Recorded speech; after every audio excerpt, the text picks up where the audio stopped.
ಇದು ನಿಮ್ಮ ಪರ್ವ ಟಿವಿಯ ಸ್ಪೆಷಲ್ ಸ್ಟೋರಿ. ಜೂಜುಕೋರರಿಗೆ ರೌಡಿ ಪಟ್ಟಿಯಿಂದ ರಿಲೀಫ್. ಕೃಷಿ ಕೂಲಿ ಮಾಡೋರ ಮೇಲಿಲ್ಲ ಬಿಲೀಫ್. ಇದು ಮಳವಳ್ಳಿ ಪೊಲೀಸ್ ಠಾಣೆಯ ಕರಾಮತ್ತು. ಸ್ನೇಹಿತರೆ, ಸಮಾಜದಲ್ಲಿ ಅಶಾಂತಿ ಉಂಟು ಮಾಡೋರು, ಕೊಲೆ ಸುಲಿಗೆಕೋರರನ್ನು ರೌಡಿ ಪಟ್ಟಿಗೆ ಸೇರಿಸಿ ಅವರ ಮೇಲೆ ಪೊಲೀಸರು ನಿಗಾ ವಹಿಸ್ತಾರೆ.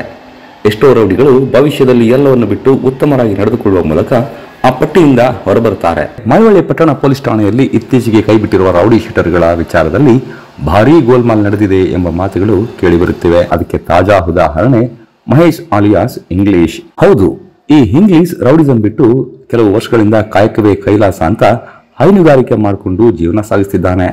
ಅದ್ಯಾವ ಕಾರಣವೋ ಗೊತ್ತಿಲ್ಲ, ಇನ್ನು ಈತ ರೌಡಿ ಶೀಟರ್ ಆಗಿಯೇ ಉಳಿದಿದ್ದಾನೆ.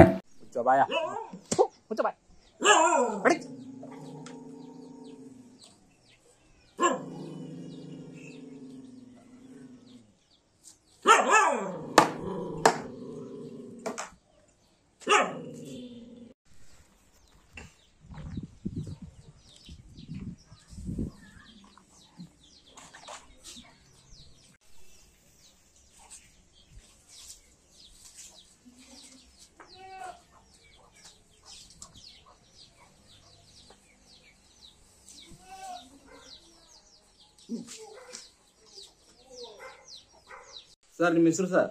ನನ್ನ ಹೆಸರು ಮಹೇಶ್ ಅಂತ ಹೇಳಿ. ಎಷ್ಟು ವಯಸ್ಸು ನಿಮ್ಮದು? 43 ವರ್ಷ. ನಿಮ್ಮದು ರೌಡಿ ಶೀಟರ್ ಏನಾರು ಇದೆಯಾ ಸರ್? ಇದೆ ಸರ್. ನಿಮ್ಮದು ಕೊನೆ ಪ್ರಕರಣ ಎಷ್ಟನೇ ಇಸ್ವಿ ಸರ್? 12 ವರ್ಷ ಆಗಿದೆ ಸರ್. 12 ವರ್ಷ ಆಯ್ತಾ? ನಿಮ್ಮದು ರೌಡಿ ಶೀಟರ್ನ ಕೈ ಬಿಟ್ಟಿಲ್ವಾ? ಗೊತ್ತಿಲ್ಲ ಸರ್. ಏನಕ್ಕೆ?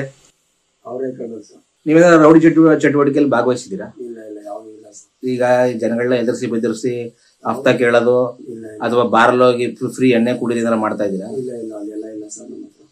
ಮತ್ತೆ ಏನಕ್ಕೆ ನಿಮ್ನ ರೌಡಿ ಶೀಟರ್ನ ಕೈ ಬಿಟ್ಟಿಲ್ಲ? ಅವ್ರನ್ನೇ ಕೇಳಬೇಕು ಅಂತ ಹೇಳಿದ್ರೆ.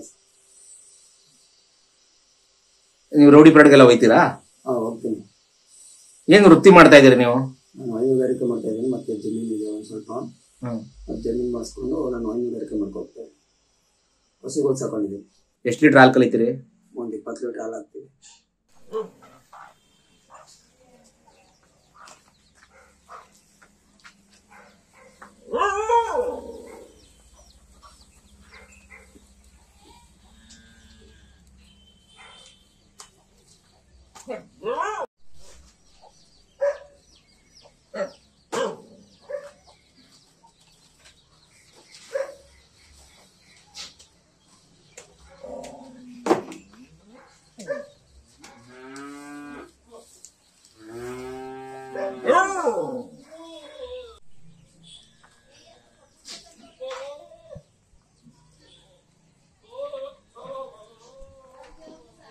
ನಿಮ್ಮ ಹೆಸರು ಸರ್?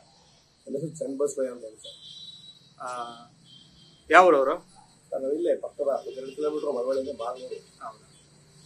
ಮಹೇಶ್ ಅಲಿಯಾಸ್ ಇಂಗ್ಲಿಷ್ ಅವ್ರು ನಿಮಗೆ ಪರಿಚಯ ಇದಾರಾ? ನೋಡ್ತಾ ಇರ್ತೀವಿ, ಗೊತ್ತು ಸರ್. ಅವ್ರು ಏನು ವ್ಯವಹಾರ ಮಾಡ್ತಾ ಇದಾರೆ ಸರ್? ಇವಾಗ ಅವರು ಒಂದು 8 ವರ್ಷ ಇಟ್ಕೊಂಡು ಹೈನುಗಾರಿಕೆ ಮಾಡ್ತಾ ಇದ್ದಾರೆ. ಬಾಚಿನಲ್ಲಿ ಹತ್ರ ಒಂದು ಕೃಷಿ ಭೂಮಿ ಇದೆ ಅವ್ರಿಗೊಂದು 3 ಎಕರೆ.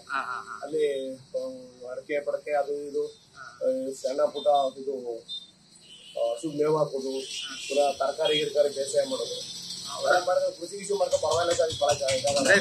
ಕೃಷಿ ಚಟುವಟಿಕೆ ಮತ್ತೆ ಹೈನುಗಾರಿಕೆ ಮಾಡ್ತಾರೆ. ಹಿಂದೆ ಅವ್ರ ಮೇಲೆ ಒಂದು ಸ್ವಲ್ಪ ರೌಡಿ ಮತ್ತೆ ಕೆಟ್ಟವರು ಅಂತ ಹೆಸರಿತ್ತು.